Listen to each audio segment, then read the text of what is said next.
Produzzjonijiet tal-Opri Fawdex se jbenefikaw minn investiment ta' 390,000 euro mill-Ministeru għall-Wirt Nazzjonali, l-Arti u l-Gvern Lokali b'kontribut addizzjonali mill-Ministeru għall-Għawdex.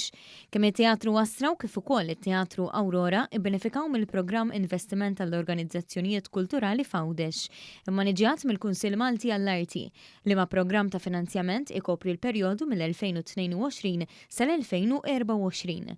Fil-fatt, kull teatru se jbenefika minn 55,000 euro mill-Kunsill Malti għall-Arti u 10,000 euro mill-Ministeru għall-Għawdex, bil-għan li jinħolqu sħubiji ma' organizzazzjonijiet għawċin li huma involuti u attivi fis-setturi kulturali u kreattivi.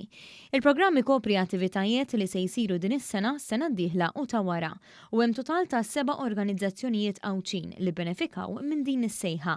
Iż-żewġ presidenti ta' Teatru Astra u Teatru Aurora faħru l-investiment li qed jagħmel il-Gvern fis-setturi tal-opri fil-Gżira ta' Tletwolijiet u li permezz tagħhom iż-żewġ teatri qed ikomplu jinvestu fl-eċċellenza artistika f'din il-forma ta' teatru.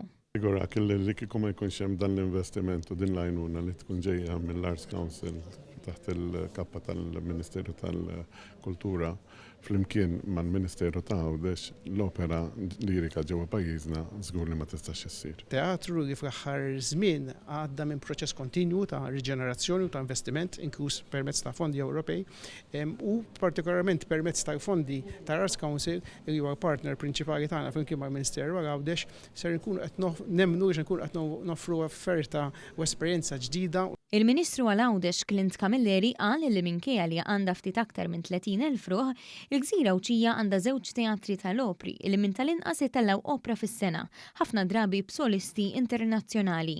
Il-Ministru semma kif ix-xahar tal-opra f'Għawdex, Ottubru, huwa opportunità kbira l-Awċin stess li għandhom talenti artistiċi kbar biex jaqdu jiffurmaw parti minn produzzjonijiet ta' kalibru għal avvenimenti tant infittxija. Permezz ta' dal-PNR, permezz ta' dal-investiment, ser nkomplu nagħmlu mill-Gżira tagħna bħala post u ċentru turistiku li fl-aħħar mill-aħħar jattira lil Maltin u l-dawk li l-immixtutna tul is-sena kollha. Il-Ministru għall-Wirt Nazzjonali, l-Arti u l-Gvern Lokali Owen Bonici faħħar din il-kisba, li permezz tagħha l-Gvern tikompli jiżgura li kull forma ta' arti tkun rikonoxxuta, inkluż is-settur tal-opri li fih pajjiżna qed jiddistingwixxi ruħu.